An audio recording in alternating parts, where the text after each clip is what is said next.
Okay, so let me ask you a very simple question. Since you have come for this workshop, okay, would you like your child to be successful?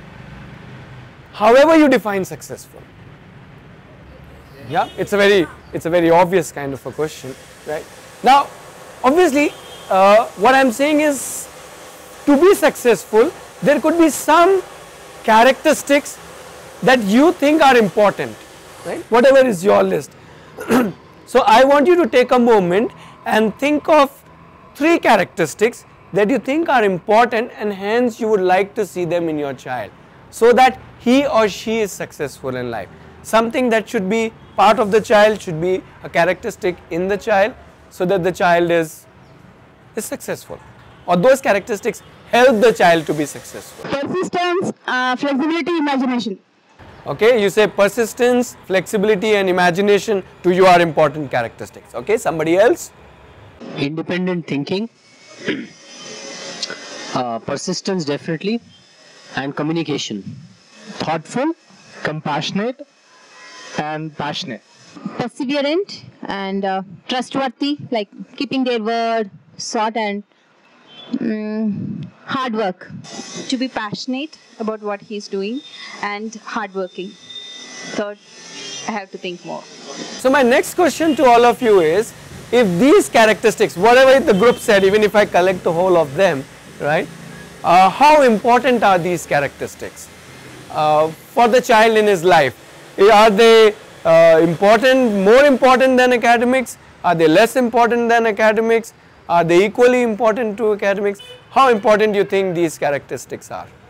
So I thought these are values that you would like them to have in any setting, whether it's academic or sports, or so you want these values to be there in any action they do or any activity they do. So they're like omnipresent. They are what drives their life, and that's they'll be successful. To me, they are more important than academics. Yes, they are more important than academics to be successful. Yes. So some of you think that it is more important than academics. One of you said that it is something which pervades all aspects of my life. So if these are so important, right, my question to you is, what are you doing about it? How are you kind of ensuring, not guaranteeing, but at least ensuring that these are there in my child?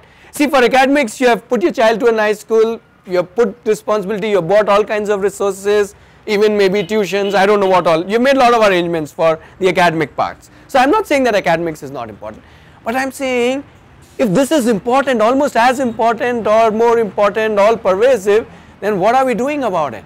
I don't think we're doing anything about it. We're just hoping that the academic environment will provide a lot of these values that we hope they will bring up. So we're not actively doing anything as much as we are doing for academics. I'm actually being conscious about what I'm doing, possibly thinking that it would actually pass on to my children. Right. So you are saying that if I model this kind of a characteristic myself, then the child will possibly pick it up, right? There are 2 issues with modeling. While modeling is very important, there are 2 issues with modeling. One issue is that puts a lot of pressure on me. I need to be all the time the perfect person, which is difficult. The second issue is, just because I am a persevering father doesn't mean that the child would be a persevering child. So it doesn't get automatically transferred. Most of the parents make sure that they get these values with admitting the child to a high class school with paying a lot of fees. That is a measurement.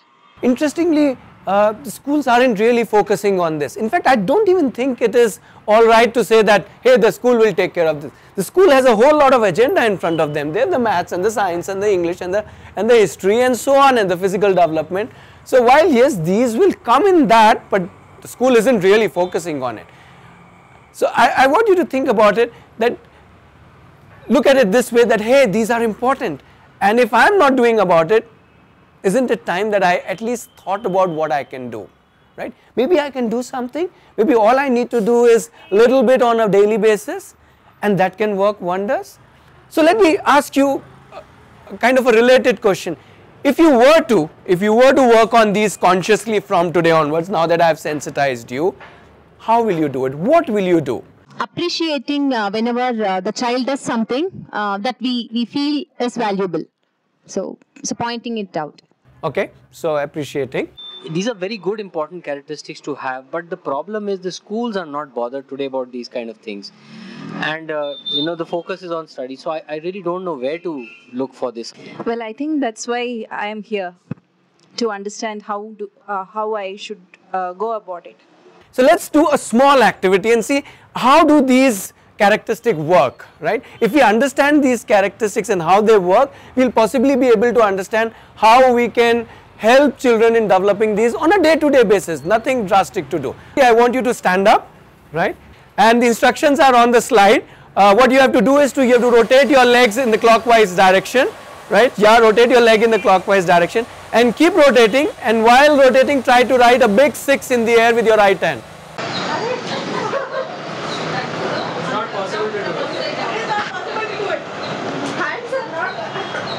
Hands are going in the same direction as the leg. Okay. Yeah, rotate right leg and write 6 in the air. That's what you're supposed to do. Simple. Why you keep trying? Others have already given up. So I keep trying to do it, but my leg goes in the opposite direction, or the same direction as the hand actually. Okay. So But you've been trying for a long time. Oh, I thought it was interesting enough to try. Okay. Okay. Thank you. If I tried longer, I may be able to do it. Now we just did a small activity. Some of you, all of you started doing it. Some of you gave up after 2-3 attempts. Some of you went on to 4-5 attempts, and perhaps only 1 or 2 were standing after some 10-12 attempts. Now when I was asking you which characteristics are important, a lot of you talked about persistence. Now this was just a small activity. Where is persistence? If you are going to give up after 3-4 saying this is difficult or this isn't going to happen, then where is that success characteristic called persistent?